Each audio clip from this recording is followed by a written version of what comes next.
My name is Theo Faber. I'm 42 years old, and I became a psychotherapist because I was fucked up. That's the truth, though it's not what I said during the job interview when the question was put to me. What drew you to psychotherapy, do you think?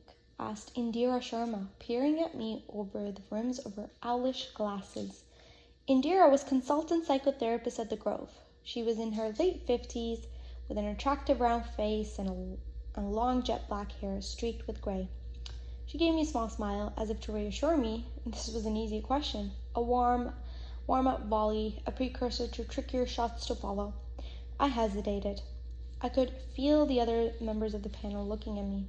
I remained conscious of maintaining eye contact as I trotted out a rehearsed response, a sympathetic tale about working part-time in a care home as a teenager and how this inspired an interest in psychology which led to postgraduate study of psychotherapy and so on.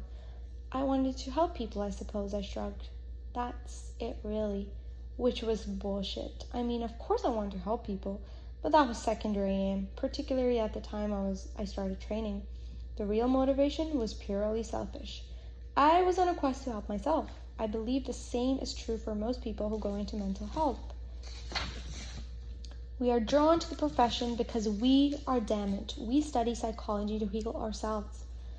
Whether we are prepared to admit this or not is another question. As human beings, in our earliest years, we reside in a land before memory.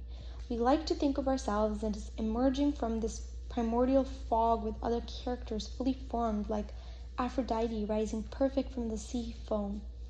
But thanks to increasing research into the development of the brain, we know this is not the case. We are born with a brain half-formed, more like a muddy lump of clay than a divine Olympian. As a psychoanalyst, Donald Winnicott put it, there is no such thing as a baby. The development of our personalities doesn't take place in isolation, but in relationship with others. We are shaped and completed by unseen, unremembered forces, namely our parents. This is frightening for obvious reasons. Who knows what indignities we suffered, what torments and abuses in this land before memory. Our character was formed without our even knowing it. In my case, I grew up feeling edgy, afraid, anxious. This anxiety seemed to predate my existence and exist independently of me.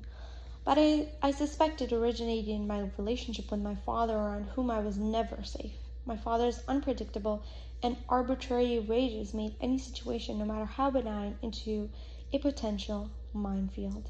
An innocuous remark or a dissenting voice would trigger his anger and set off a series of explosions from which there was no refuge. The house shook as he shouted, chasing me upstairs into my room.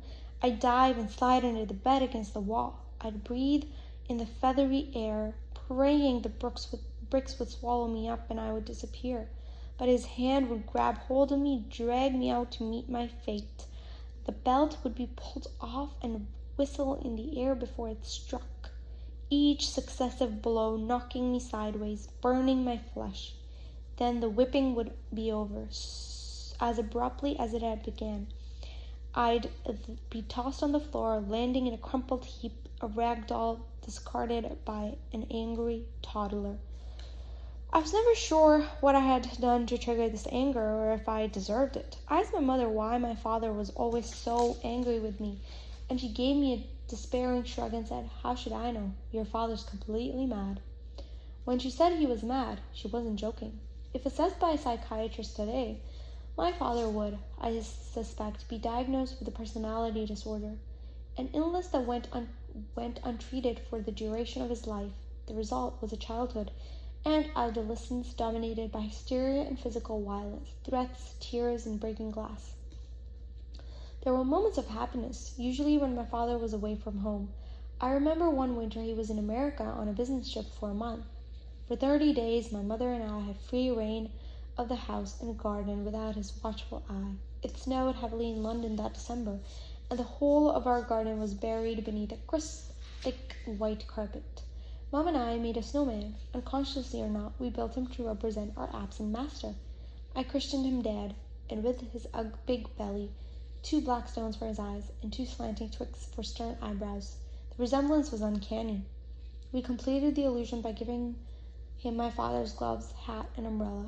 Then we pelted him violently with snowballs, giggling like naughty children.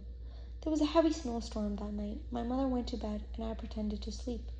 Then I snuck out to the garden and stood under the falling snow. I held my hands outstretched, catching snowflakes, watching them vanish on my fingertips. It felt joyous and frustrating, and spoke to some truth I couldn't express.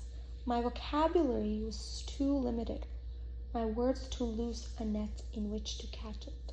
Somehow, grasping at vanishing snowflakes is like grasping at happiness, an act of possession that instantly gives way to nothing. It reminded me that there was a world outside this house, a world of vastness and unimaginable beauty, a world that for now remained out of my reach.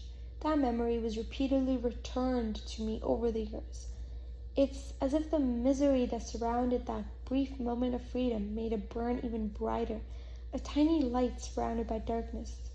My only hope of survival, I realized, was to retreat, physically as well as psychically. I had to get away, far away. Only then would I be safe. And eventually, at 18, I got the grades I needed to secure a place at university. I left that semi-detached prison in Surrey, and I thought I was free. I was wrong. I didn't know it then, but it was too late. I had internalized my father, introjected him, buried him deep in my unconscious. No matter how far I ran away, I carried him with me wherever I went. I was pursued by an infernal, relentless chorus of furries, all with his voice, shrieking that I was worthless, shameful, a failure. During my first term at university, that first cold winter, the voices got so bad, so paralyzing, they controlled me. Immobilized by fear, I was unable to go out, socialize, or make any friends. I might as well have never left home. It was hopeless. I was defeated, trapped. Backed into a corner, no way out. Only one solution presented itself. I went from chemist to chemist buying packets of paracetamol. I bought only a few packets at a time to avoid arousing suspicion, but I needn't have worried. No one paid me the least attention. I was clearly as invisible as I felt. It was cold in my room, and my fingers were numb and clumsy. As I tore open the packets, I took an immense effort to swallow all the tablets, but I forced them all down, pill after bitter pill. Then I crawled onto my uncomfortable narrow bed. I shut my eyes and waited for death, but death didn't come. Instead, a searing, gut-wrenching pain tore through my insides. I doubled up and vomited, throwing up bile and half-digested pills all over myself. I lay in the dark, a fire burning in my stomach for what seemed like eternity, and then slowly in the darkness I realized something. I didn't want to die, not yet, not when I hadn't lived. This gave me a kind of hope, however murky and ill-defined. It propelled me at any rate to acknowledge that I couldn't do this alone. I needed help. I found it in the form of Ruth, a psychotherapist referred to me through the university counseling service. Ruth was white-haired and plump and had something grand motherly about her. She had a sympathetic smile, a smile I wanted to believe in. She didn't say much at first. She just listened while I talked. I talked about my childhood, my home, my parents. As I talked, I found that no matter how distressing the details I related, I could feel nothing. I was disconnected from my emotions, like a hand severed from a wrist. I talked about painful memories and societal impulses, but couldn't feel them.